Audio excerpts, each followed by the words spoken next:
श्रीकृष्ण शरणं मम गोपिका जीवनस्मरणं गोविन्दा गोविन्दा सद्गुरुनाथ महाराज की जय।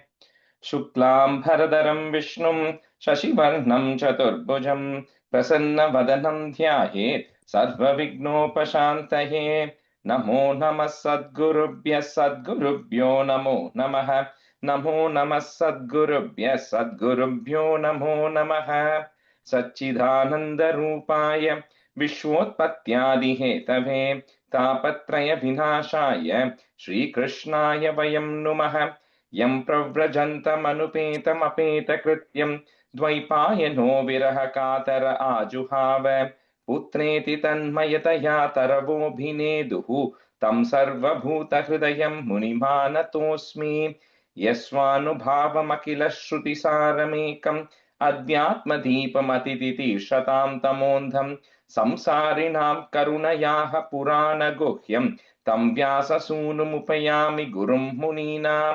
योगीन्द्राय नमस्तस्मै शुकाय ब्रह्मरूपिणे संसारसर्पदष्टं यो विष्णुरातममुमुचते कालव्यालमुखग्रास त्रासनिर्नाशहेतवे श्रीमद्भागवतं शास्त्रं कलौकीरेण भाषितम् एतस्मादपरं किञ्चित् मनःशुद्ध्यै न विद्यते जन्मान्तरे भवेत् पुण्यं तदा भागवतं लभेत्।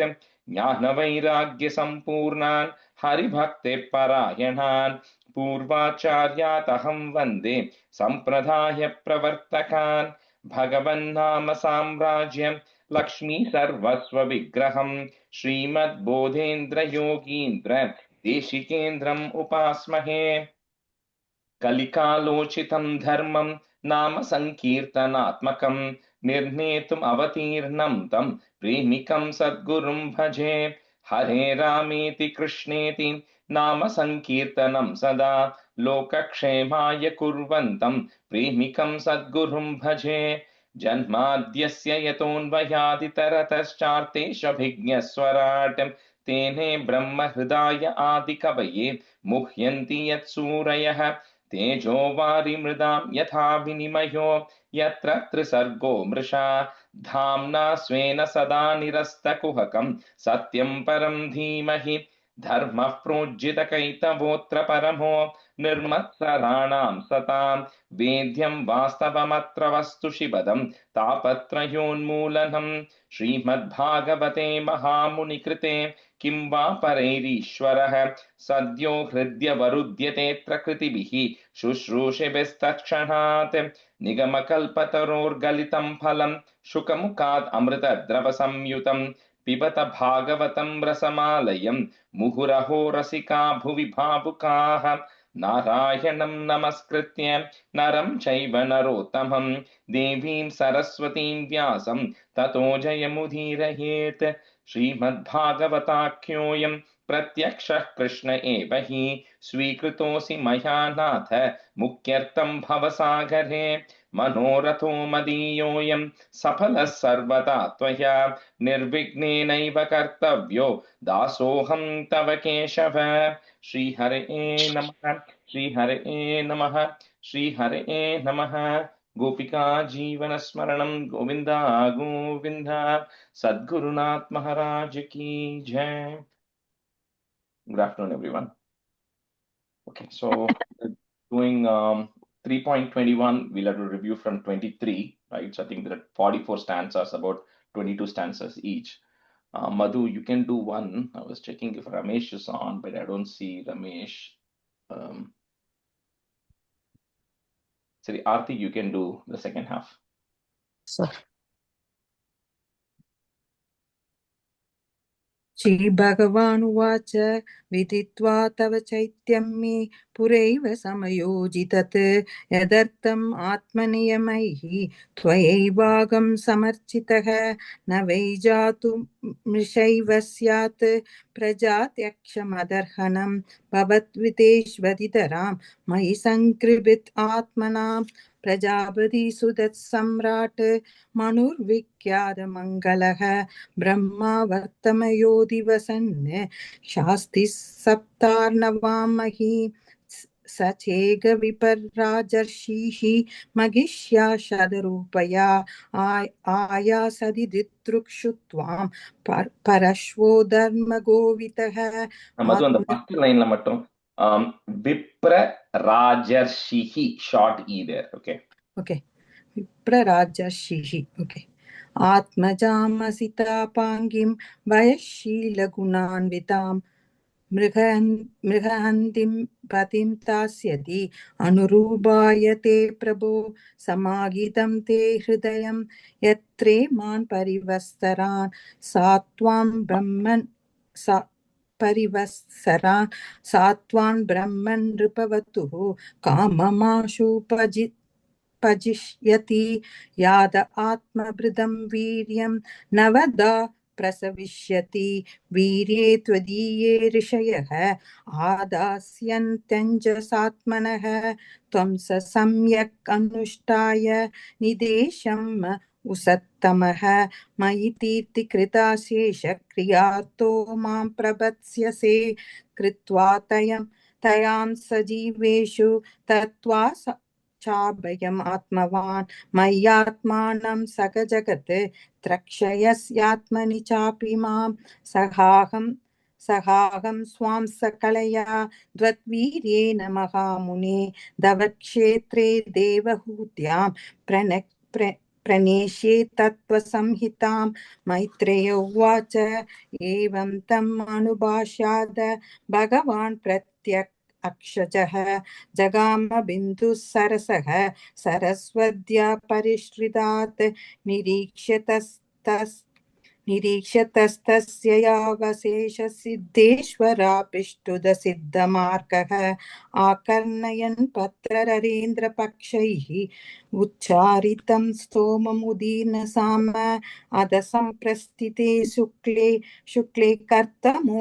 गर्दमो भगवान् ऋषिः आस्ते स्म बिन्दुसरसि तं कालं प्रतिपालयन् मनुष्यन्तमास्ताय शातकौम्बपरिच्छदम् आरोप्य स्वां दुहितरं सपार्य पर्यटन्महीं तस्मिन् வேர்ட் மட்டும் மனுஸ்யந்தனம். मनुष्यन्तनमास्ताय. ओके. तस्मिन् सुधन्वन्नहनि भगवान् यत् समादिशत् उभायात् आश्रमपदं मुने शान्तव्रतस्य तत् यस्मिन् भगवतो नेत्रात् nepatan अश्रुबिन्दवः कृपया सम्परितस्य प्रपन्नेऽर्पिदया पृशं तत्त्वै बिन्दुसरो नाम सरस्वत्या परिप्लुतं पुण्यं शिवामृतजलं महर्षिगणसेवितं पुण्यद्रुमलताजालैः कूजत् पुण्यमृगद्विजैः सर्वर्तुफलपुष्पाढ्यं वनराजिश्रियान्वितं मद्दद्विजगणैर्कुष्टं मत्तभ्रमरविभ्रमं मत्तपर्हिनटाटोपम् आह्वयन्मत्तकोकिलं कदम्बसम्भगाशोककरञ्जपगुलासनैः कुन्दमन्दारकूटजैः सूदबोधै अलङ्कृतं कुटजैहि. You made it long. Kutajai. Sorry. Okay. Kutajai. No, Kutajai. Sorry, Madhu. That's it. Short Kutajai. Kutajai. No, you are saying you're making it Kutaj. Kutajai. Kutajai. Okay. Yeah. Kutajai. Okay. Karandavaiplavairhamsaiः kuraijalakukudaiः सारशैश्चक्रवाकैश्च चकोरैर्वल्गुकूजितं तदैव हरिणैक्रोडैः स्वावित् कवयकुञ्जरैः गोभुच्छैर्हरिभिर्मर्गैः नकुलैर्नाभिभिर्वृतं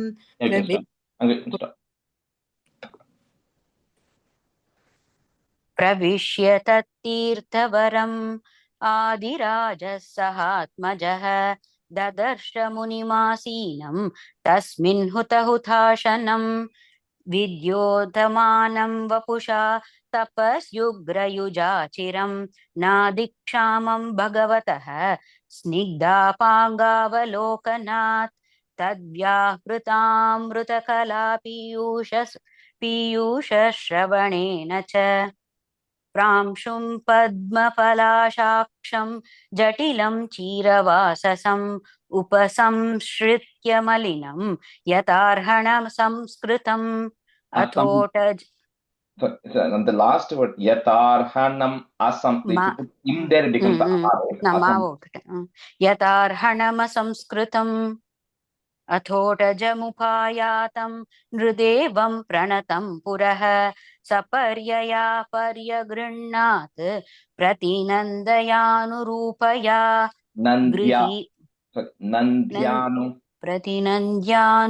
नन्द्यानुरूपया गृहीतार्हणमासीनं संयतं प्रीणयन् मुनिः स्मरन् भगवदादेशम् इत्याह श्लक्ष्णया गिरा नूनं चङ्क्रमणं देव सतां संरक्षणाय ते वदाय चासतां यस्त्वं हरे शक्तिर्हि पालिनी योर्गेन्द्वग्नीन्द्रवायूनां यमधर्म प्रचेतसां रूपाणि स्थान आदत्से तस्मै शुक्लाय ते नमः न यदा रथमास्थाय जैत्रं मणिगणार्पितं विस्फूर्जच्चण्डगोदण्डो रथेन त्रासयन्नगान् स्वसैन्यचरणक्षुण्णम् वेपयन् मण्डलं भुवः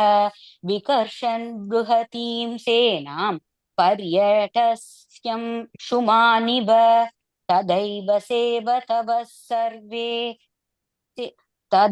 सेदवः सर्वे वर्णाश्रमनिबन्धनाः भगवत्रचिता राजन् भिद्येरन् भतदस्युभिः अधर्मश्च समेधेत लोलुपर्व्यङ्गुशैर्नृभिः शयाने त्वयि लोकायं दस्युग्रस्तो विनङ्क्ष्यति अथापि just before the comma, lokoyam.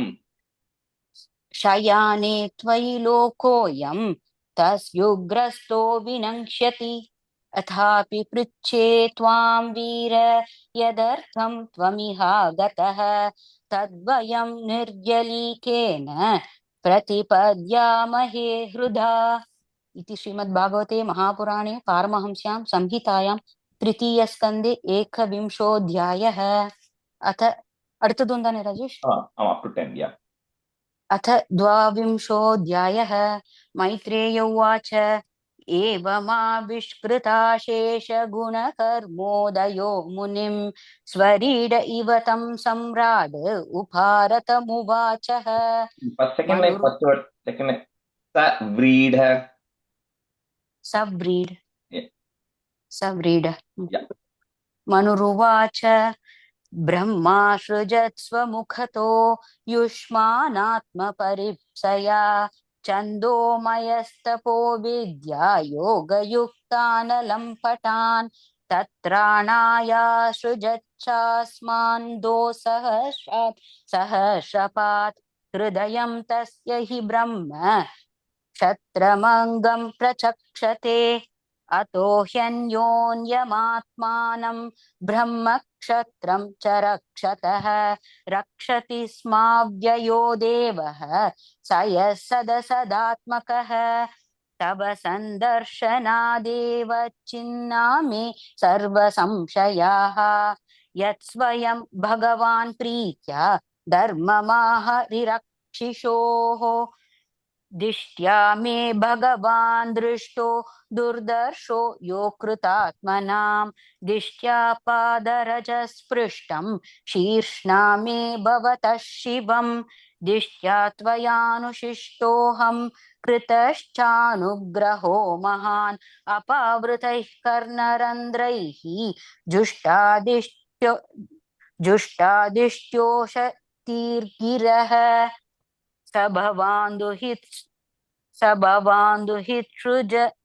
हितृस्नेह परिक्लिष्टात्मनो मम श्रोतुमर्हसि दीनस्य श्रावितं कृपया मुने प्रियव्रतोतानपतोः स्वसेयं दुहिता मम अन्विच्छति पतिं युक्तं वयशीलगुणादिभिः यदा तु भवदशीलश्रुतरूपवयो गुणान् अशृणोन्नारदादेश त्वय्यासीत् कृतनिश्चया.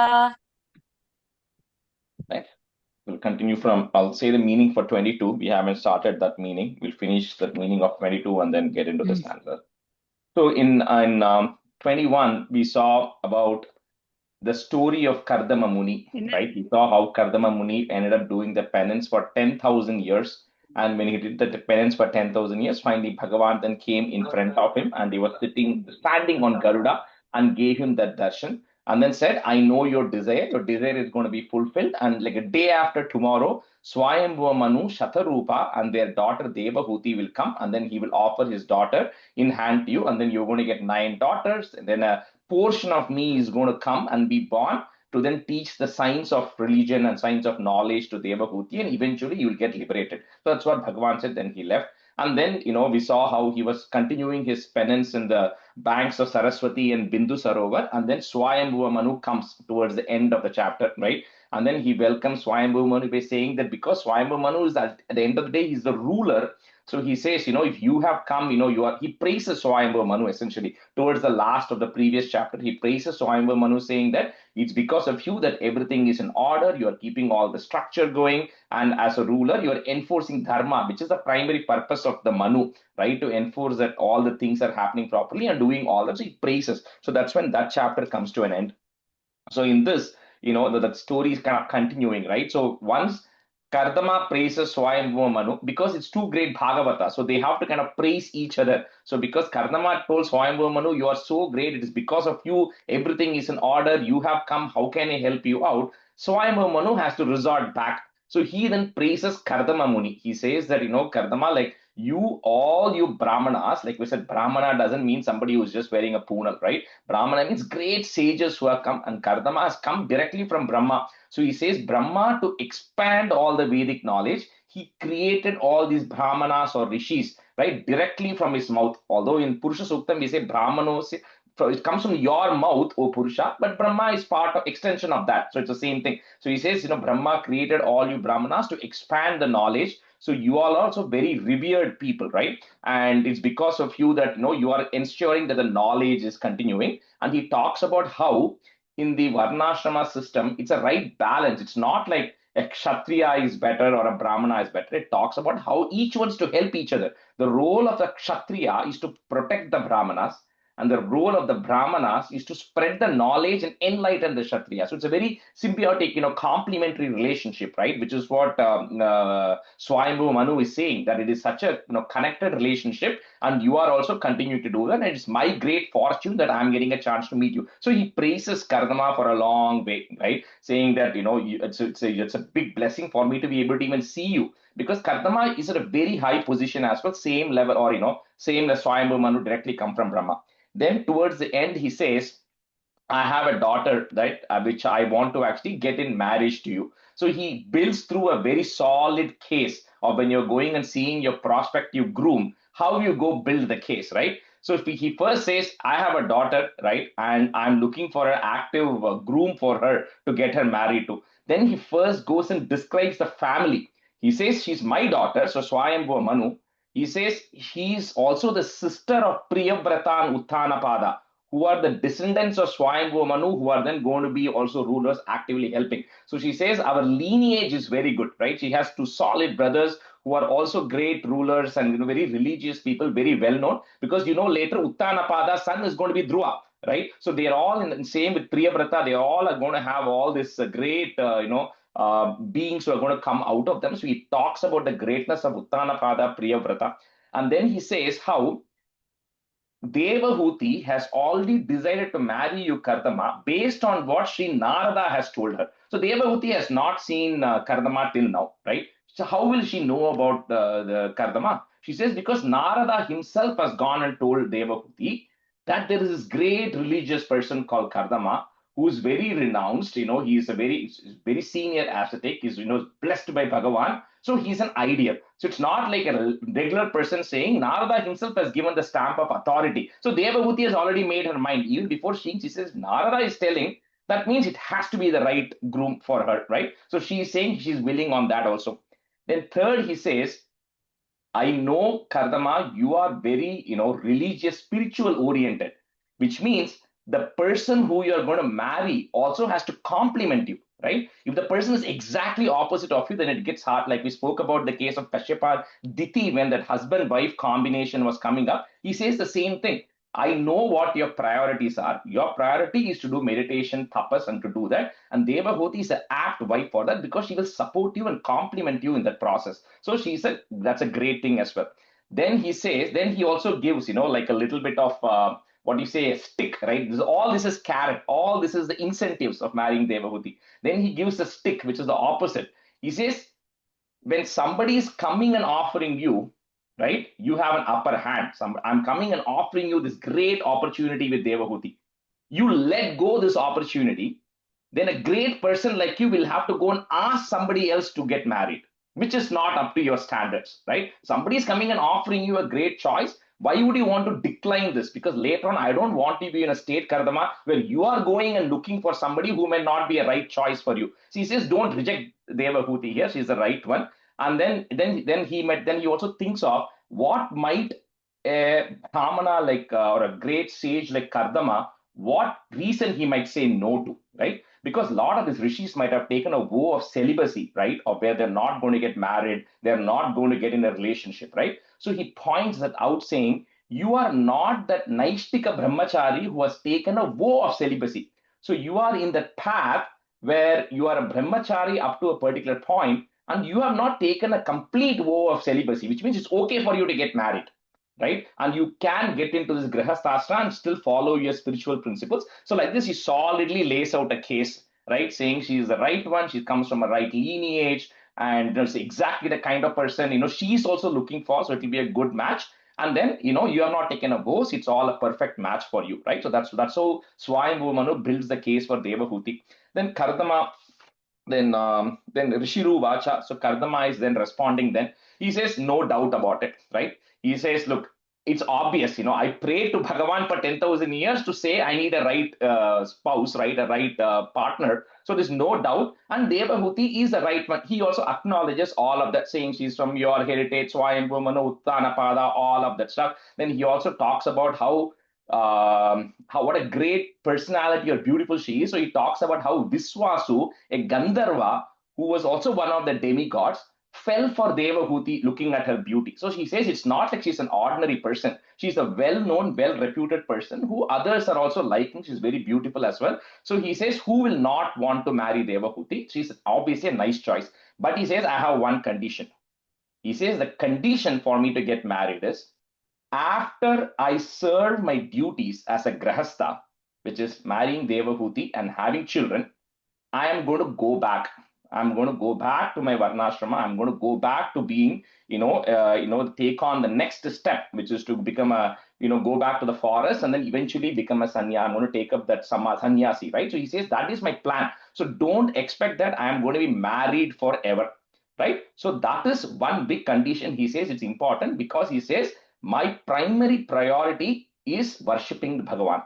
However, I understand he's exactly what Kardama does is the classic example of karma yoga, right? You don't have to necessarily be a sannyasi who has given everything up and living in a forest and just doing it. If your karma is to get married and to do something, you can absolutely proceed with it with doing all your prescribed duties in the right way and fulfilling your duties, which is what Kardama says. I will marry, I'll have children, but at some point, I am going to go back because worshipping Bhagavan, that's the ultimate goal for me. So if both of you or all of you are okay with it, then I'm okay for the marriage. That's a condition Kardama puts. And of course, they all say agree with it, right? They say no doubt about it. So Shatarupa, who's Devahuti's mother, agrees. Devahuti agrees. Swayambhu Manu agrees. And then they get Devahuti and Kardama married to each other. So that marriage is happening in this. And Swayambhu Manu hands over the daughter and then he goes back, right? So that is the majority of it. And in the last set of stanzas, they talk about the greatness of Swayambhuva Manu, because after this, there's going to be no more conversation about Swayambhuva Manu. So it talks about how Swayambhuva Manu, when he goes back to Brahmavarta, which is where he is, which is again one of the upper planetary systems. He says he goes back. Barhishmati is his capital. He says that is the place where when the Bhagavan took Varaha avataram, so he says the hair of Varaha fell in that place. So that place is very religious. And so because when you compare Varaha to the Yajna Varaha Murti, of comparing Varaha to the Yajnam, they say the hair on your body is the Kusha grass, right? Is the Dharbai, which is there, which is being worshipped on. So he says that place, Barhishmati, is very famous where Swayambhuva Manu is residing. And even Swayambhuva Manu is another classic example where it says he has all the wealth, all the riches needed. It talks about, how wealthy he is, because he's at the end of the day ruler of an entire planet. He says he has all these people to help him. He's living in lush palaces. He has absolutely no worries. However, he continues to be always devoted to you, because what it means is just because you have it doesn't mean you can't say I'm giving up everything and I'm going to the forest tomorrow. That's exactly this classic example says. You can continue to live in a good house. Nobody is going to stop you. You can continue to have good clothes. Only thing like Swayambhuva Manu does is he's not getting attached to it. He says, this is part of who I am. I am a ruler. I'm going to live in a palace. If I live in a palace, I'm going to have people who are going to attend to me. I'm going to get good food, but doesn't mean I have to get attached to it, right? So you can still lead a life where you're constantly praying to Bhagavan and leading a religious life without, and it says very clearly, when all these riches come, you tend to fall down in your life, right? But he says he doesn't fall down in his life because he realizes that all these things are things which will go away any point in time. So there's no use getting attached to it, and you have to remain above it. Doesn't mean you don't have to, completely ignore it, right? So he lives that perfect life, and he talks about how he lives through the rest of his Manvantara. Remember, the Manvantara is 71 Chaturyugas, right? So 4 billion years times 7 number of human years, right? It's different level for him, but that many human years, Swayambhuva Manu is ruling, and then finally he attains Bhagavan, right? And then Manu, at the end of the day, he has given a lot of things, like there is Manava Dharma Shastra. He has given like a book on how human beings need to live through the Varnashrama system, right? How you can go through all the 4 phases and still be always connected to spirituality. And then the Manu Smriti came later based on the teachings of the Swayambhuva Manu as well. So with that, this greatness of Swayambhuva Manu is taught, and then now there's going to be no more reference to Swayambhuva Manu anymore. So they're kind of wrapping up the greatness of Swayambhuva Manu. But in this chapter, the main thing is Kardama and Devahuti are getting married, right? That's how this comes to an end. Okay, so start with 11. Let me see who I had today. Amuchichi, you can be a student, and Meera, you can be a student. So stanza 11. Tat pratichat dvijagre mam, comma, shraddhayo pahrutam maya, sarvatmananu rupam te. It's one long word, cannot break it. Grihamedishu karmasu. Tat pratichat dvijagre mam, shraddhayo pahrutam maya, sarvatmananu rupam te, grihamedishu karmasu. Tat praticchadvijagre mam shraddhayopakhritam maya sarvatmananurupam te grihamedhishu karmasu. Tat praticchadvijagre mam shraddhayopakhritam maya sarvatmananurupam te grihamedhishu karmasu. Udyatasya hi kamasya, prativado na shasyate, api nirmukta sangasya, kama raktasya kim punaha. So all of this is Swayambhuva Manu telling about the greatness of Devahuti and building the case here. Udyatasya hi kamasya prativado na shasyate, api nirmukta sangasya, kama raktasya kim punaha. Udyatasya hi kamasya pradivado nashasyate api nirmukta sangasya kamaraktasya kim punaha. Udyatasya hi kamasya prativado nashasyate अपि निर्मुक्तसङ्गस्य कामरक्तस्य किं पुनः Here, udhyatam anadritya, which is breaking at the ma, anadritya, comma, keenasham abhiyachate, kshiyate tadyashas sphitam, comma, manash chavagnyaya hatah.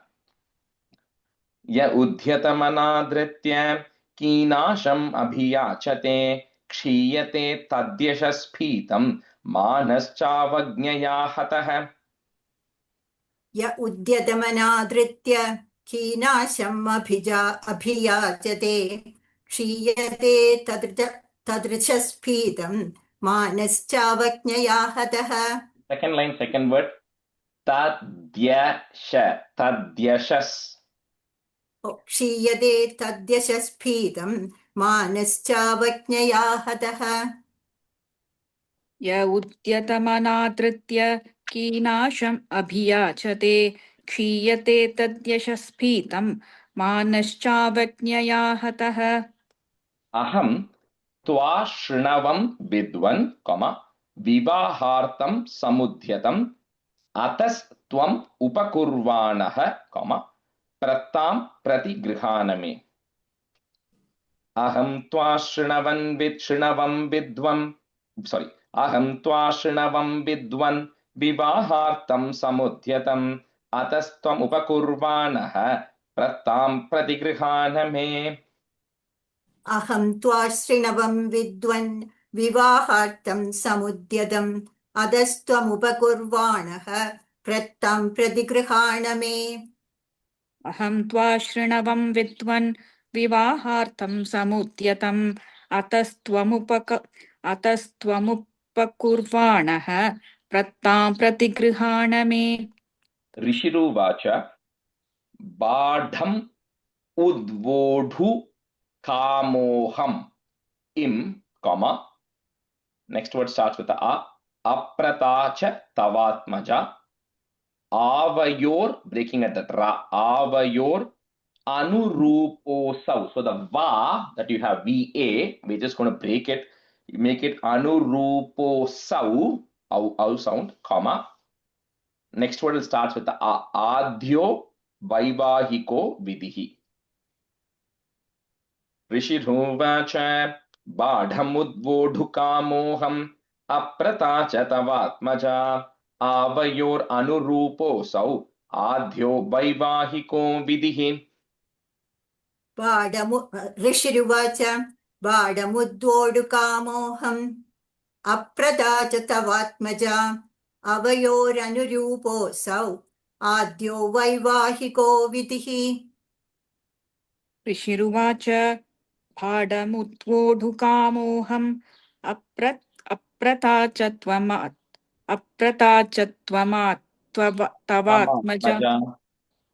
अप्रताच तवात्मजा आवयोरनुरूपोऽसौ आद्यो वैवाहिको विदिः. कामस् स भूयान् नरदेव ते स्याः, पुत्र्यास् समाम्नाय विधौ प्रतीतः क एव ते तनयां नाद्रियेत, स्वयैव कान्त्या क्षिपतीम् इव श्रियम्. कामस्य भूयान्नरदेव ते स्याः पुत्र्या समाम्नाय विधौ प्रतीतः क एव ते तनयां नाद्रियेत स्वयैव कान्त्या क्षिपतीमिव श्रियम्. कामस्य भूयान्नरदेव ते स्याः पुत्र्याः समाम्नाय विधौ प्रतीतः क एव ते तनयां नाद्रियेत स्वयैव कान्त्या क्षिपतीमिव श्रियम्.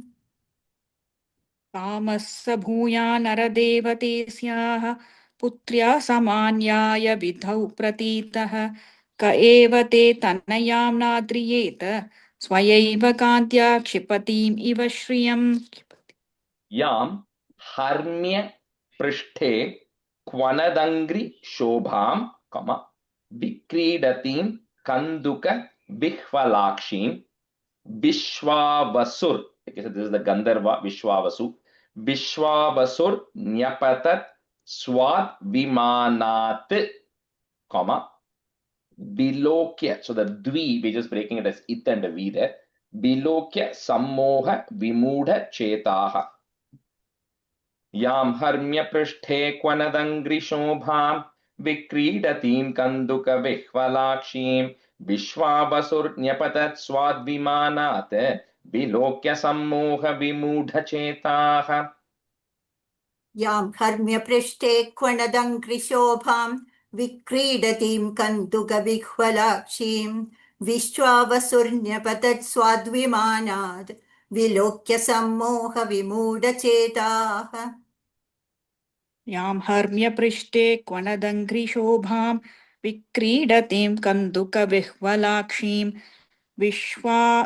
विश्वावसुर् Vishwavasur nyapatat न्यपतत् विश्वावसुर्न्यपतत् स्वाद्विमानत् विलोक्य सम्मोहविमूढचेताः. and the last under Swad Vimanat. Vimanat, when he was flying in an aerial one, Vishwavasu saw her. So Swad Vimanat. स्वाद्विमानात् विलोक्य सम्मोहविमूढचेताः. Tam Prartayantim Lalana Lalamam, just breaking at that ma, im, comma. Next word starts with a. Asevita Shri Charanaira Drishtam Vatsam Manoruchapada Swaksaram, comma. Ko Nanu Manyeta Bhudobi Yatam. Tam Prartayantim Lalana Lalamam Asevita Shri Charanaira Drishtam Vatsam Manoruchapada Swasaram Ko Nanu Manyeta Bhudobi Yatam. तां प्रार्थयन्तीं ललनाललामम् असेवितश्रीचरणैरदृष्टां वत्सां मनोरुच्चपदस्वसारं को नानुमन्येद बुधोऽपि याताम् तां प्रार्थयन्तीं ललनाललामम् असेवितश्रीचरणैरदृष्टां वत्सामनोरुच्चपदस्वसारं को नानुमन्येत बुधोऽभियाताम्. Ato bhajishye samayena sadvim, comma, yavat tejo bhibruyat atmano. If you want to break it, that bhibruyat atmano me. Ato dharman paramahamsya mukhyan, comma, shukla proktan bahu manye bihimsran. So here's where, he's kind of saying that the word paramahamsya is coming, because eventually he's saying, I'm going to go and become like a paramahamsya, which means I'm going to give up everything and then get to that stage, right? Eventually, after a while. Ato bhajishye samayena sadvim yavat tejo bhibruyad atmano me ato dharman paramahamsya mukhyan shukla proktan bahumanye bihimsran. अतो भजिष्ये समयेन साध्वीं यावत् तेजो बिभ्रयादात्मनो मे अतो धर्मान् पारमहंस्य मुख्यान् शुक्लप्रोक्तान् बहुमन्ये विहिंस्रान् अतो भजिष्ये समयेन साध्वीं यावत् तेजोभिभूयादात्मनो मे अतो धर्मान् पारमहंस्य मुख्यान् शुक्लप्रोक्तान् बहुमन्ये विहिंस्रान्. Yato bhavat vishwamidam vichitram, comma, samsthasyate yatra cha vavatishtate prajapatinam patiresha mahyam, comma, param pramanam bhagavan anantah. Yato bhavat vishwamidam vichitram samsthasyate yatra cha vavatishtate prajapatinam patiresha mahyam param pramanam bhagavan anantah. यतो भवद्विश्वमिदं विचित्रं संस्थास्यते यत्र च वावतिष्ठते प्रजापतीनां पतिरेष मह्यं परं प्रमाणं भगवाननन्तः यतो भवद्विश्वमिदं विचित्रं संस्थास्यते यत्र च वावतिष्ठते प्रजापतीनां पतिरेष मह्यं परं प्रमाणं भगवान् अनन्तः. Maitreya Vacha. So now Maitreya is going to continue the story of the marriage that is going to happen between them, of everybody agreeing. Maitreya Vacha. Sa Ugra Dhanvan Niyadeva Bhabhashe, Asich Tushnim Aravinda Nabham Diyopagrinnan Smita Shobhitena, Mukhena Cheto Lulubhe Devahutyaha. So after saying this, it says very beautifully, after saying this, Kardama then gets into a state of meditation because he's already said what he has to say. This is my condition. And then he's meditating on the one who's got a Tushnim Aravinda Nabham, right? Whose Nabhi is very beautiful like a lotus, right? So from then he meditates on the Lord. And we're looking at it, Devahuti is saying, yeah, this is the right groom for me, right? He meets all the conditions and I'm okay with all the conditions that he's putting, and Devahuti agrees then. Maitreya Uvacha Sa Ugradhanvanya Deva Bhabhashe Asicha Tushnim Aravinda Nabham Diyopagrinnan Smita Shobhitena Mukhena Cheto Lulubhe Devahutyaha. Maitreya Uvacha Sa Ugradhanvanya Bhabhashe Asiccha Tushnim Aravindanabham Diyopagrinnan Smita Shobhitena Mukhena Cheto Lulubhe Devahutyaha. Maitreya Uvacha Saugrधन्वन्यदेवा बभाषे आसीच तूष्णीम् अरविन्दनाभं धियोपगृह्णन् स्मितशोभितेन मुखेन चेतो लुलुभे देवहूत्याः. Tonu Gnatva Vyavasitam, Mahishya Duhitusputam Tasmai Guna Ganadhyaya, Dadau Tulyam Praharshitaha. Sonu Gnatva Vyavasitam Mahishya Duhitusputam Tasmai Guna Ganadhyaya Dadau Tulyam Praharshitaha. Sonu Gnatva Vyavasitam Mahishya Duhitusputam Tasmai Gunaganadhyaya Dadau Tulyam Praharshitaha. Sonu ज्ञात्वा व्यवसितं महिष्या दुहितुस्फुटं तस्मै गुणगणाढ्याय ददौ तुल्यां प्रहर्षितः. Shatarupa Maharajni, Pari Barhan Mahadhanan Dampatyof Paryadat Pritya, Bhusha Vasaf Parichadan. Shatarupa Maharajni Pari Barhan Mahadhanan Dampatyof Paryadat Pritya, Bhusha Vasaf Parichadan. Shatarupa Maharajni Paribarhan Mahadhanan Dampatyof Paryadat Pritya Bhusha Vasaf Parichadan. Shatarupa महाराज्ञी पारिबर्हान् महाधनान् दम्पत्योः पर्यदात् प्रीत्या भूषावासः परिच्छदान्. Prattam Duhitaram Samrat, Sadrikshaya Gatavyataha Upaguhya cha Bahubhyam, that Mau, that is there, we're going to break it, Bahubhyam im, next word starts with the Au, Autkantyon Matitashayah. It's one word, cannot break that word.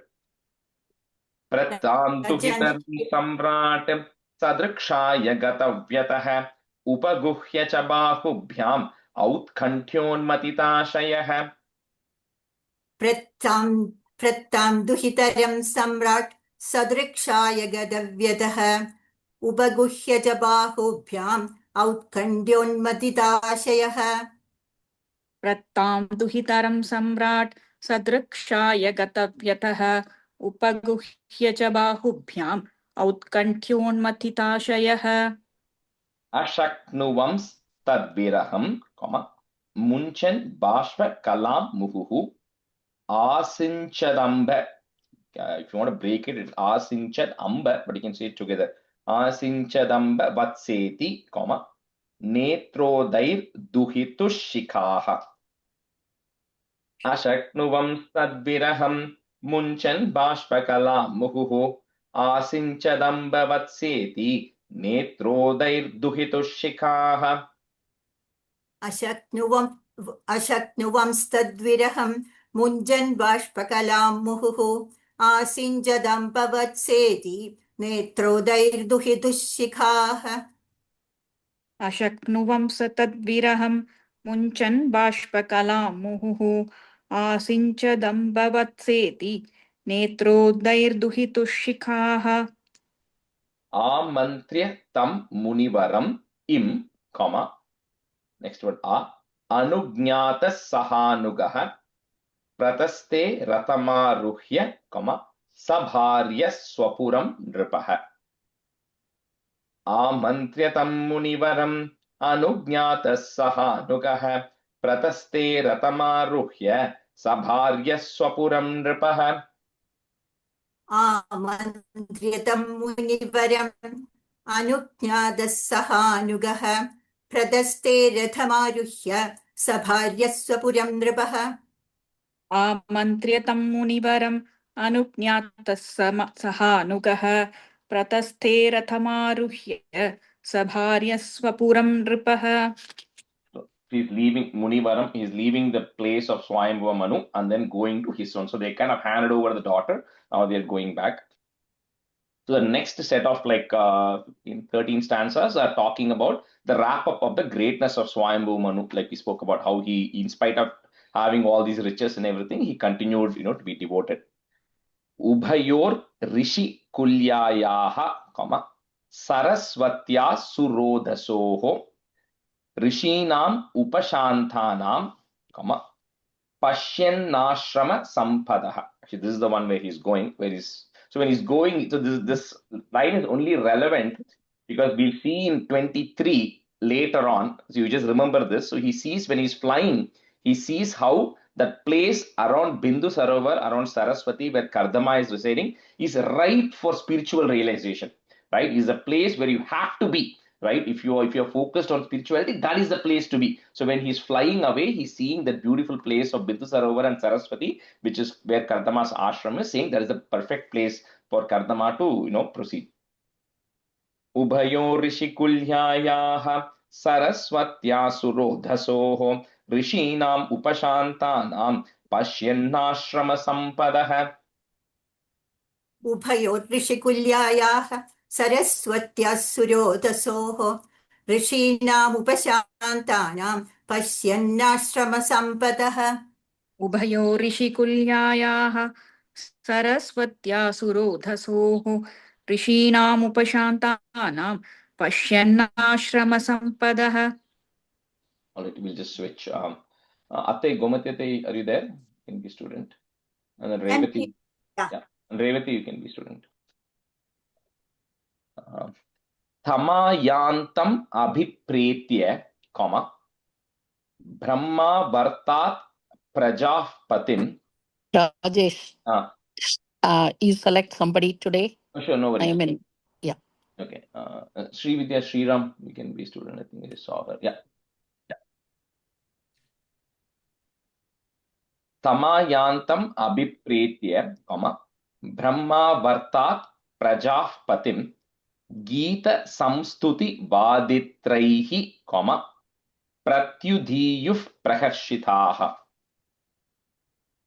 Tamayantam abhipretya Brahma vartat prajapatim Gita samstuti vaditraihi pratyudhiyuf praharshitaha.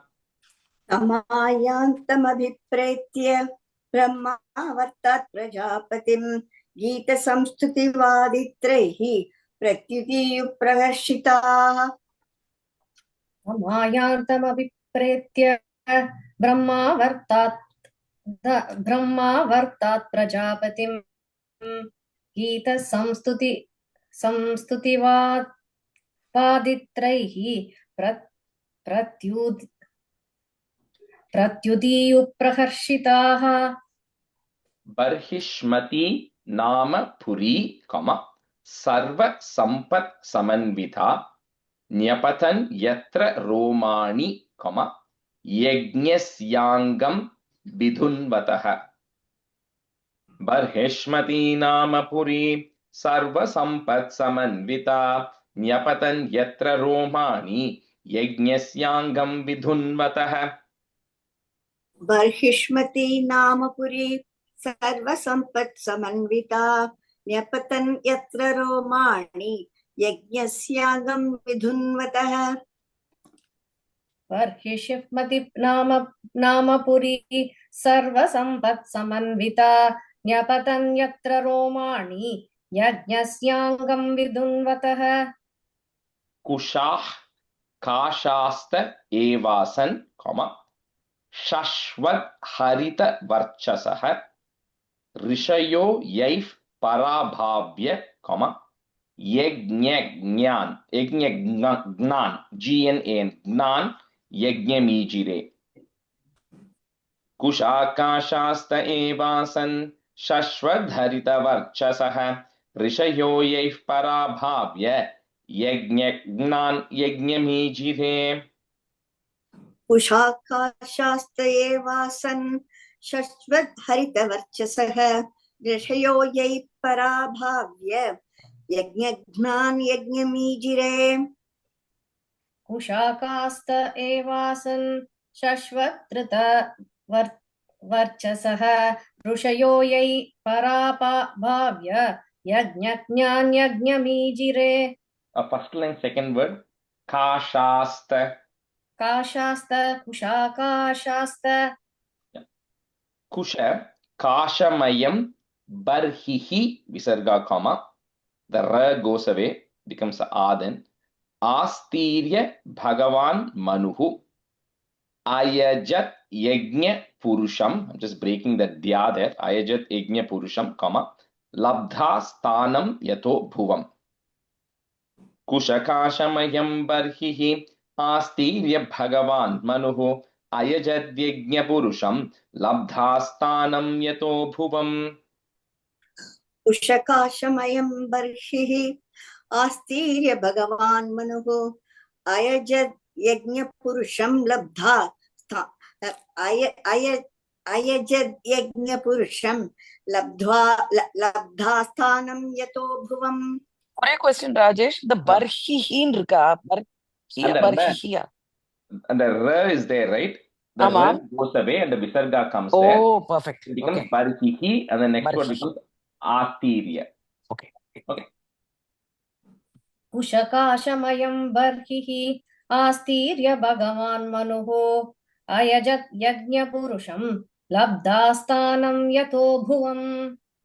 Barhishmatim nama Vibhuhu, again same thing, visarga comma Vibhuhu. On top of that yam, there is a ir that goes away. Yam nirvishya samavasat tasyam pravishto bhavanam, comma tapa traya vinashanam. Barhishmatim nama Vibhuhu yam nirvishya samavasat tasyam pravishto bhavanam tapa traya vinashanam. बर्हिष्मतीं नाम विभुः यां निर्विश्य समावसत् तस्यां प्रविष्टो भवनं तापत्रयविनाशनम्. बर्हिष्मतीं नाम विभुः यां निर्विश्य समावसत् तस्यां प्रविष्टो भवनं तापत्रयविनाशनम्.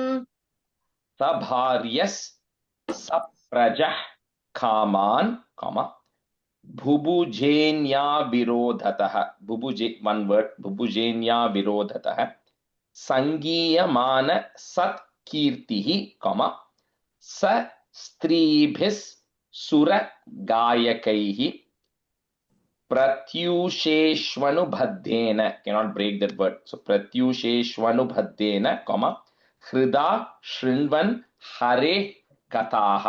So here it talks about how although he has all the riches and all these people, he is focused on Hare Kathaha. He focuses his time on what is important for him and not getting distracted with everything there. So even the people, Suragayaka, even the people who are singing and praising, he's making them talk about Bhagavan. So he's kind of diverting all the attention in the right place. Tabharyas saprajah kaman bhubujenya virodhatah सङ्गीयमानसकीर्तिः सस्त्रीभिः सुरगायकैः प्रत्यूषेष्वनुबद्धेन हृदा शृण्वन् हरेः कथाः सभार्यः सप्रजः कामान् बुभुजेन्या विरोधतः सङ्गीयमानसत्कीर्तिः स्वस्त्रीभिः सुरगायकैः प्रत्यूषेष्वनुबद्धेन हृदा शृण्वन् हरे कथाः सभार्यः सप्रजः कामान् बुभुजेन्या विरोधतः सङ्गीयमानसत्कीर्तिः सस्त्रीभिर्सुरगायकैः प्रत्युषेष्वनुबद्धेन हृदा शृण्वन् हरे कथाः निष्णातं योगमायासु मुनिं स्वायम्भुवं मनुं यदा भ्रंशयितुं भोगाः, because we are putting a comma there, add a visarga, bhogaha, na shekur bhagavat param. Nishnatam yogamayasu munim swayambhuvam manum yada भ्रंशयितुं भोगाः न शेकुर भगवत परम. निष्णातं योगमायासु मुनिं स्वायम्भुवं मनुं यथा भ्रंशयितुं भोगाः न शेकुर्भगवत्परम् निष्णातं योगमायासु मुनिं स्वायम्भुवं मनुं यदा भ्रंशयितुं भोगाः न शेकुर्भगवत्परम्. अयात यामास तस्यासन, यामास स्वांतर यापनाः शृण्वतो ध्यायतो विष्णोः, कुर्वतो ब्रुवतः कथाः. अयात यामास तस्यासन यामास स्वांतर यापनाः शृण्वतो ध्यायतो विष्णोः कुर्वतो ब्रुवतः कथाः. अयातयामास्तस्यासन् यामास्वान्तरयापनाः शृण्वतो ध्यायतो विष्णोः कुर्वतो ब्रुवतः कथाः. अयातयामास्तस्यासन् यामास्वान्तरयापनाः शृण्वतो ध्यायतो विष्णोः कुर्वतो ब्रुवतः कथाः.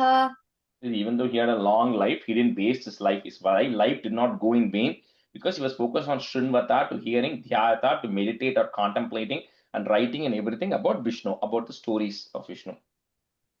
Sa evam swantaram ninye, yuganam eka saptatim vasudeva prasangena, paribhuta gati trayah. Sa evam swantaram ninye युगानाम एकसप्ततिं Vasudev प्रसंगेन परिभूत गतित्रयः. स एवं स्वान्तरं निन्ये युगानाम् एकसप्ततिं वासुदेव प्रसंगेन परिभूत गतित्रयः. स एवं स्वान्तरं निन्ये युगानाम् एकसप्ततिं Vasudev प्रसंगेन परिभूत गतित्रयः. Sharira manasa divyaha. Again, we're going to add a visarga because we're putting a comma there. Divyaha. Vaiyase yecha manushaha. Bhautikascha katam kleshaha. Again, same thing. Visarga comma. Kleshaha. Badhante hari samshrayam. Sharira manasa divyaha. Vaiyase yecha manushaha. भौतिकाश्च कथं क्लेशाः बाधन्ते हरि संश्रयम्. शरीरा मनसा दिव्याः वैयासे ये च मानुषाः भौतिकाश्च कथं क्लेशाः बाधन्ते Hari संश्रयन्. The first word sharira. Oh, did I say sharira? Yeah. Okay, sorry. Sharira manasa divyaः वैयासे ये च मानुषाः भौतिकाश्च कथं क्लेशाः बाधन्ते हरि संश्रयम्. शारीरा मानसा दिव्याः वैयासे ये च मानुषाः भौतिकाश्च कथं क्लेशाः बाधन्ते हरिसंश्रयम् यः पृष्टो मुनिभिः प्राह धर्मान् नानाविधान् शुभान् नृणां वर्णाश्रमाणां च सर्वभूतहितः सदा। यः पृष्टो मुनिभिः प्राह धर्मान् नानाविधान् शुभान् नृणां वर्णाश्रमाणां च सर्वभूतहितः सदा। यः पृष्टो मुनिभिः प्राह धर्मान् नानाविधान् शुभान् नृणां वर्णाश्रमाणां च सर्वभूतहितः सदा। यः पृष्टे मुनिभिः प्राह धर्मान् नानाविधान् शुभान् नृणां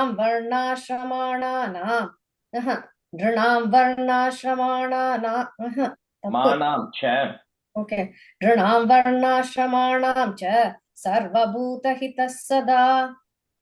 एतत् आदिराजस्य, आदिराja means the original ruler, which is a Manu, because the Swayambhava Manu, first Manu, right? Adirajasya, manoscharitam adbhutam varnitam varnaniyasya, tadapatyodayam shrunu. एतत् आदिराजस्य मनोश्चरितम् अद्भुतं वर्णितं वर्णनीयस्य तदपत्योदयं शृणु। एतत् आदिराजस्य मनोश्चरितमद्भुतं वर्णितं वर्णनीयस्य तदपत्योदयं शृणु। एतत् आदिराजस्य मनोश्चरितमद्भुतं वर्णितं वर्णनीयस्य तदपत्योदयं शृणु। इति श्रीमद्भागवते महापुराणे पारमहंस्यां संहितायां तृतीयस्कन्धे 22 इति श्रीमद्भागवते महापुराणे पारमहंस्यां संहितायां तृतीयस्कन्धे 22 इति श्रीमद्भागवते महापुराणे पारमहंस्यां संहितायां तृतीयस्कन्धे 22. This is the ending of the day 1 of the Saptaham, is 3.22, right? What we're going to do on August 9. This is the completion point of that. So, Ata Tayovimshodhyayah Maitreyo Vacha Pitrubhyam Prastite Sadvi, Patim Ingita Kovida Nityam Padyacharat Pritya, Bhavaniva Bhavam Prabhum. Maitreyo Vacha Pitrubhyam Prastite Sadvi Patim Ingita Kovida Nityam Padyacharat Pritya Bhavaniva Bhavam Prabhum. मैत्रेयो वाच पितृभ्यां प्रस्थिते साध्वी पतिमिङ्गितकोविदा नित्यं पर्यचरत् प्रीत्या भवानीव भवं प्रभुम्। मैत्रेयो वाच पितृभ्यां प्रस्थिते साध्वी पतिमिङ्गितकोविदा नित्यं पर्यचरत् प्रीत्या भवानीव भवं प्रभुम्. And the first line after the comma, Patim Ingita. Patim Ingita. Yeah. Vishrambhenatma Shauchena, Gauravena Damena Cha, Shushrushaya Sauhridena, Vacha Madhuraya Cha Bhoho. Vishrambhenatma Shauchena, Gauravena Damena Cha, Shushrushaya Sauhridena, Vacha Madhuraya Cha Bhoho. विश्रम्भेणात्मशौचेन गौरवेण दमेन च शुश्रूषया सौहृदेन वाचा मधुरया च भोः। विश्रम्भेणात्मशौचेन गौरवेण तमेन च शुश्रूषया सौहृदेन वाचा मधुरया च भोः। विसृज्य कामं दम्भं च, द्वेषं लोभमगं मदम् Apramattodhyata, cannot break that word, Apramattodhyata nityam, comma, Tejiyamsam atoshat, which is breaking at that ma. Visrajya kamam dambham cha dvesham lobhamagam madam Apramattodhyata nityam Tejiyamsam atoshat. Atoshayat. विसृज्य कामं दम्भं च द्वेषं लोभमघं मदम् अप्रमत्तोद्यता नित्यं तेजीयां समतोषयत् विसृज्य कामं दम्भं च तद्वेषं लोभमघं मदम् अप्रमदोत्यता नित्यं तेजीयांसम् अतोषयत्. And the first line after the comma, you said something else. It's dvesham lobha. Dvesham lobhamaham madam. Yeah. Savai devarshi varyastam, comma, manavim samanubratam, daivad gariyasaha. Put that. So gariyasah patyuhu. So the ra goes away. Visarga, comma, patyuhu. Next word starts with the a. Ashasanam mahashishaha.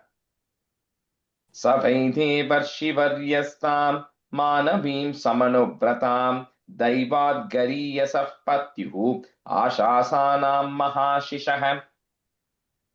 सवैदेवर्षिवर्यस्तां मानवीं समनुव्रतां दैवाद्गरीयस प्रत्युः आशासानां महाशिषः सवैदेवर्षिवर्यस्तां मानवीं समनुव्रतां दैवाद्गरीयस प्रत्युः आशासानां महाशिषः. Second line I have patyuhu. Patyuhu. Do you have no, right? Basone no. You said pratyuhu, you said? Yeah. Patyuhu. Okay. I just wanted to make sure, yeah, because my book is patyuhu only. So, okay, we'll just switch here. So Priya Srikumar, you can be student, and see Jayashri is on, not on today. Okay, Srividya Rameshini, you can be a student. Yeah, you're there. Okay.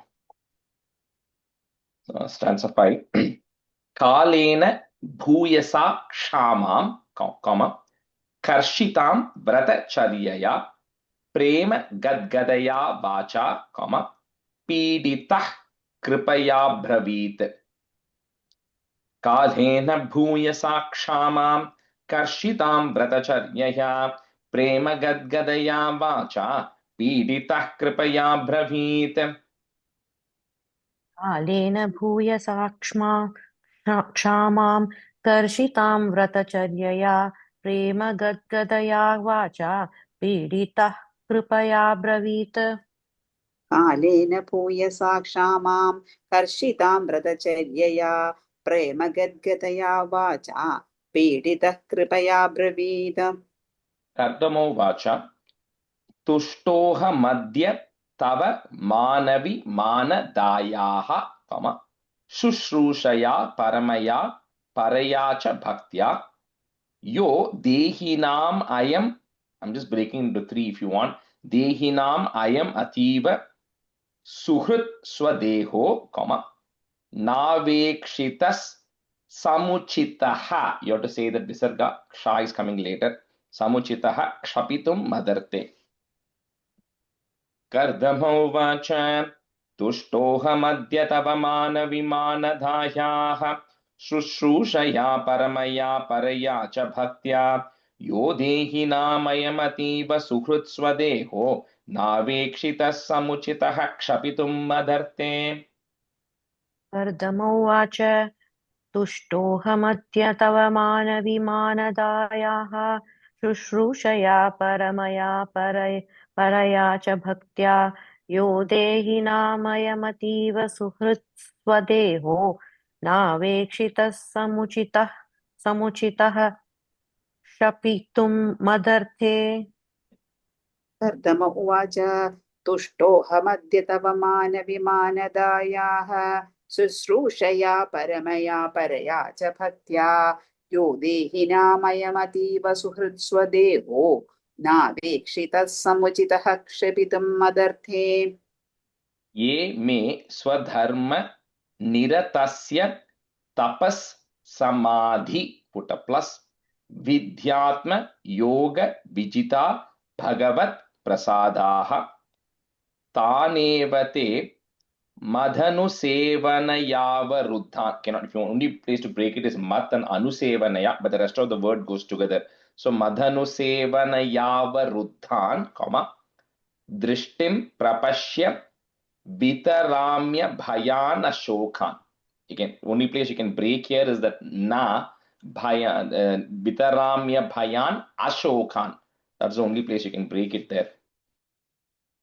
ये मे स्वधर्म निरतस्य तपस्समाधि विद्यात्म योग विजिता भगवत् प्रसादाः तानेव ते मदनुसेवनयावरुद्धान् दृष्टिं प्रपश्य वितराम्य भयान शोकान् ये मे स्वधर्मनिरतस्य तपःसमाधि विद्यात्मयोगविजिता भगवत्प्रसादाः तानेव ते मदनुसेवनयावरुद्धान् दृष्टिं प्रपश्य वितराम्यभयान् न शोकान् ये मे स्वधर्मनिरतस्य तपःसमाधिविद्यात्मयोगविजिता भगवत्प्रसादाः तानेव ते मदनुसेवनयावरुद्धान् दृष्टिं प्रपश्य वितराम्यभयानशोकान् अन्ये पुनर् भगवतो भ्रुव उद्विजृम्भ विभ्रंशितार्थ रचनाः किमुरुक्रमस्य सिद्धासि भुङ्क्ष्व बिभवान् निज धर्म दोहान् पुट प्लस दिव्यान् नरैर् धुरदिगान् नृप. I'm just breaking the double na. So दिव्यान् नरैर् धुरदिगान् नृप विक्रियाभिः. अन्ये पुनर्भगवतो भ्रुव उद्विजृम्भ विभ्रंशितार्थरचनाः किमुरुक्रमस्य सिद्धासि भुङ्क्ष विभवान् निजधर्मदोहान् दिव्यान् नरैर्दुरधिगान् नृपविक्रियाभिः. अन्ये पुनर्भगवतो भ्रुव उद्विजृम्भ विभ्रंशितार्थरचनाः किमुरुक्रमस्य सिद्धासि भुङ्क्ष विभवान् निजधर्मदोहान् दिव्यान् नरैर्दुरधिगान् नृपविक्रियाभिः. A third line, the second one mattum bhungshva, there's a va sound in it. Bhungshva. Okay. Bhungshva. Okay. अन्ये पुनर्भगवतो भ्रुव उद्विजृम्भ विभ्रंशितार्थरचनाः किमुरुक्रमस्य सिद्धासि भुङ्क्ष्व विभवान् निजधर्मदेहान् दिव्यान् नरैर्दुरधिगान् नृपविक्रियाभिः. A third line, last word, dohan, dharma doha. विभवान् निजधर्मदोहान्. Okay. एवं ब्रुवाणम् अभलाखिल योग माया plus vidya vichakshanam aveksha. If you want to break it that ma, vichakshanam aveksha gatadhirasit samprashraya pranaya vihvalaya gireshad. Again another plus. Vridavaloka vilasat hasitananaha. So both of those lines are coming together. Evam bruvanam abalakhila yoga maya vidya vichakshanam aveksha gatadhirasit samprashraya pranaya vihvalaya giresha vridavaloka vilasat hasitananaha. Evam Sorry, in the last line la vilasad dasitana nahanu tamil irukku. அது வந்து அந்த த கடியில அந்த ஹ when it the da and ha is coming, it takes the da sound underneath of it, da letter underneath of it. So vilasad hasitana தான் சொல்லணும். Yeah, if you're saying vilasad, it makes sense. Atai, what do you say? It makes sense. Vilasad hasitanana. hasitanana. Yeah. Okay. The tava adichittu have பண்ணுமா? அவ்வளவுதான். Comes yid when it is combined with ha. That is why we have yid there. Vilasat Hasitanana. That's actual separation. Okay, thanks. एवं ब्रुवाणं बलखिलयोगमाया विद्या विचक्षणमवेक्ष्य गताधिरासीत् सम्प्रश्य प्रणयविह्वलया गिरेशद् व्रीडावलोकविलसद् हसिताननाः. Srividya, ரெண்டு place அந்த first வந்து ப்ரூவானம் அபலாகில ब्रुवाण அங்க சேர்த்து படிக்க வேண்டாமா? I think it was not landing when you were saying that. I felt like एवं ब्रुवाणमभला. Is it okay like that? That's correct now, yeah. And then the third line, first word, samprashraya. Okay, samprashya pranaya. Okay. Samprashraya, full shra. Okay, samprashraya. Okay. एवं ब्रुवाणमबलाखिलयोगमाया विद्या विचक्षणमवीक्ष्य गताधिरासीद सम्प्रश्रय प्रणयविह्वलया गिरेशद्व्रीडावलोकविलसत् हसिताननाः. देवहूतिरुवाचा राधं बत द्विज वृषैतद अमोघ योग. I'm just breaking at the da. वृषैतद अमोघ योग, put a plus. मायाधिपे त्वयि विभो तदवैमि भर्तः यस्तेभ्यधायि समयस् सकृदङ्गसङ्गो भूयात् गरीयसि गुणः प्रसवस् सतीनाम्. देवहूतिरुवाच राद्धं बत द्विजवृषैतदमोघयोगमायाधिपे त्वयि विभो तदवैमि भर्तः यस्तेभ्यधायि समयः सकृदङ्गसङ्गो भूयाद्गरीयसि गुणः प्रसवः सतीनाम्. देवहूतिरुवाच ராத்தம் தானே அங்க எங்கேயும். Okay, double ராத்தம்.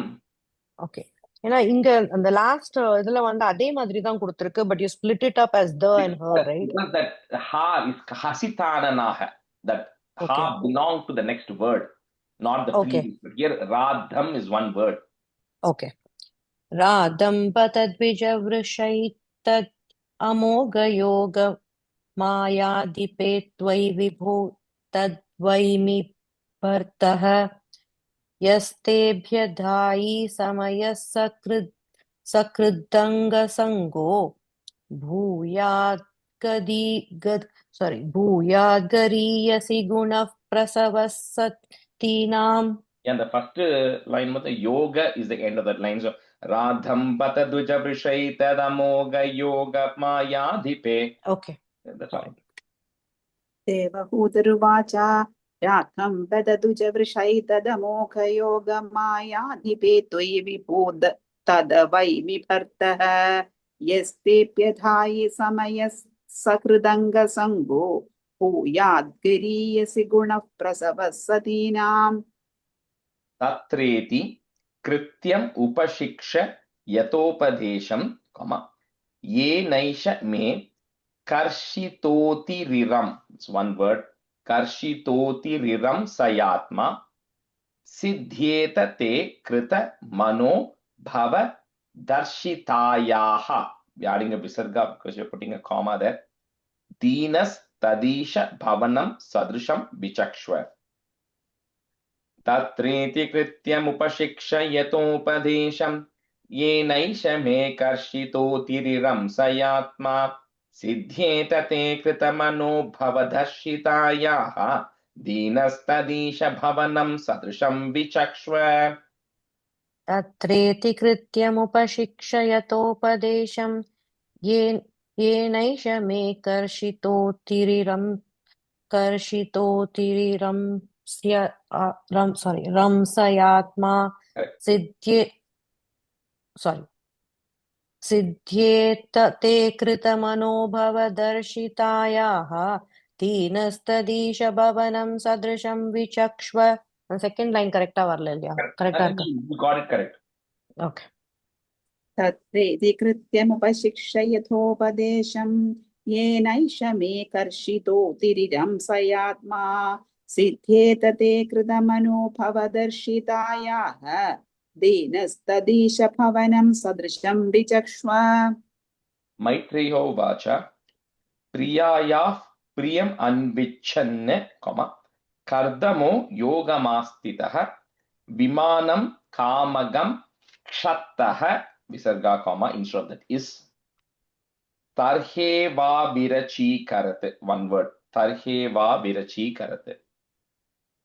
Maitreya uvacha priyayah priyamanvichchan kardamo yogamastitah vimanam kamagam kshattah tarheva virachikarat. मैत्रेयो उवाच प्रियाया प्रियमन्विच्छन् कर्दमो योगमास्थितः विमानं कामगं क्षत्तः तर्ह्येवाविरचीकरत् मैत्रेय उवाच प्रियायाः प्रियमन्विच्छन् कर्दमो योगमास्थितः विमानं कामगं क्षत्तः तर्ह्येवाविरचीकरत् सर्व काम दुगम दिव्यम सर्व रत्न समन्वितम sarvardhyupachayodharkam. So this word is, at least for those who are following Sanskrit, it's very hard to read it or break it up, but it's sarvardhyupachayodharkam. Okay, it's an id and the two ids is coming there in one place. Okay, sarvardhyupachayodharkam, cannot break it at all, mani stambhairupaskritam sarvakamadugam divyam sarvaratna samanvitam sarvardhyupachayodharkam manistambhairupaskritam. सर्वकामदुगं दिव्यं सर्वरत्नसमन्वितं सर्वद्युपचयोदर्कं मणिस्तम्भैरुपस्कृतम् सर्वकामदुःखं दिव्यं सर्वरत्नसमन्वितं सर्वर्ध्युपचयोदर्कं मणिस्तम्भैरुपस्कृतम्. Correct. You guys got it correct. I'm just saying for anyone else. Sarvard, up to that first id, you try to take it as, although it's not a separate word, you say it together. Sarvard. And then the next id and you say it together. Dhyupachayodharkam. Sarvar Dhyupachayodharkam. We say it that way, it will land properly and it's the correct way anyways. Divyopakaranopetham, sarva kala sukhavaham pattikabhih patakabihi visarga, next line it goes away, vichitrabhiralankritam. Divyopakaranopetham sarvakala sukhavaham pattikabhih patakabihi vichitrabhiralankritam. दिव्योपकरणोपेतं सर्वकालसुखावहं पट्टिकाभिः पताकाभिः विचित्राभिरलङ्कृतं sorry. दिव्योपकरणोपेतं सर्वकालसुखावहं पट्टिकाभिः पताकाभिः विचित्राभिरलङ्कृतम्. I'm actually going to quickly say the meaning of this up to this particular point, because it's a pretty long chapter, 57 stanzas. So, we may not have too much time next week to say the meaning. So I'll quickly kind of, in the next 5 minutes, go through this. So, Swayambhu Manu has left. Kardama and Devahuti are now married. So we're now coming to their married life, right, as to the point where they left. So it says, Devahuti, it says she is absolutely in supportive of Kardama. Now, when you're telling this, you have to be a little careful. I shouldn't appear too feminist, so I'll clarify a few things. So, she says she's supporting Kardama. It says, like how Bhavani supports Lord Shiva, right? So we all know Shiva, Parvati equal. There's nothing like this person is great or this person is great, right? But Shiva is always in a state of meditation, always in a yogic state. So Bhavani has to support him. Doesn't mean anybody's inferior or superior here. So it says similar to how Bhavani is supporting Shiva, Devahuti continues to support Kardama completely. And it talks about, I think that's what it says. Visujat Kamam, Dambam, Dvesham, Lobha, Magam, which means she does not have any pride, she does not have any lust, she does not have any greed, she does not have envy of anything else, right? And she's continuing to focus on it because Kardama is a great rishi. You have to remember that, he meditated for 10,000 years and he got a darshan of Bhagavan. That's how great he is, right? So anybody who is going to be serving that person should not think of it as inferior. Why am I the person serving? Right? Because he's such a great person. So you're getting an opportunity to serve that person, and she thinks of it that way too. So she continues to do it, and because what you call uh, Kashyapa and Diti conversation also came, right? This is a joint thing, right? It's not like one person is going to get liberated, other person is going to be not. By serving them, both of them are going to get liberated. It's just that one person is doing something and you are doing something else complementary, right? So that's what happens. So Kardama is always in that state of tapas and austerities, and Devahuti continues to support him in a very complementary way. And when she does this, then she serves for a really long time. So by not caring about anything, and remember, like I said intentionally last time, the earlier, that they're living in that Bindu Sarovar, in that Saraswati River, which is suitable for hermitage and austerities, which means there's no luxury there, right?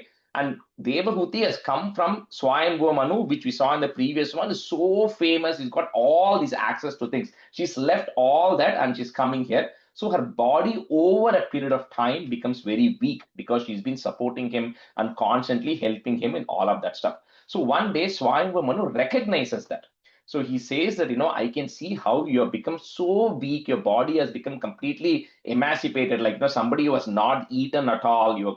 It's become extremely weak and your skin has become fragile. Your beauty is gone and there's, dirt all over you because she doesn't care about anything. She's constantly supporting him, right? And so he feels it that you have done a very selfless service to me, right? The Kardama feels that, and he says that I have done all these tapas and I've had an opportunity to see Bhagavan and I've got all these blessings because of which I don't have any fear of anything. I don't have any sorrow. I don't have any of that stuff. But you are not like that, right? Because she's still not reached that stage. But still, you continue to support me in all of these things. And she says, I'm going to now essentially give you some ability to be able to enjoy things as well, right? But he also wants, saying that anything which is enjoyment, material things is going to instantly vanish away. So don't get attached to it. Very similar to what Swayambhuva Manu did. He says, I'm going to give you access to it, but don't get attached to it. Enjoy it, relax, celebrate with it, but don't get attached to it, right? And this is very similar to how Narada, we saw in the Narada's episode where Narada, when he was a boy in his previous birth, he served all of these people, right? So Devahuti, let me see, 2 more minutes. Devahuti has two primary requests. So she says that she doesn't want anything, but she says that, you, Kardama, are very great, She says one thing, she reminds him of saying that he's going to leave once they have children. So he says, we need to have children, number one. If we need to have children, she feels that the state that I am in, you may not want to have children with me because I'm looking so weak, right? I'm looking completely down. So she says, number one, I need to essentially upgrade myself or, make myself better, right? So that is one request. She said, how can I have children in this state? That's one request. Second thing she says is, where are they living? They're living on the banks of Saraswati in the Bindu Sarovar where you cannot grow a family. Right? So she says, we want to have a family, which is what you also want, Kardama. But at this state, I am not ready.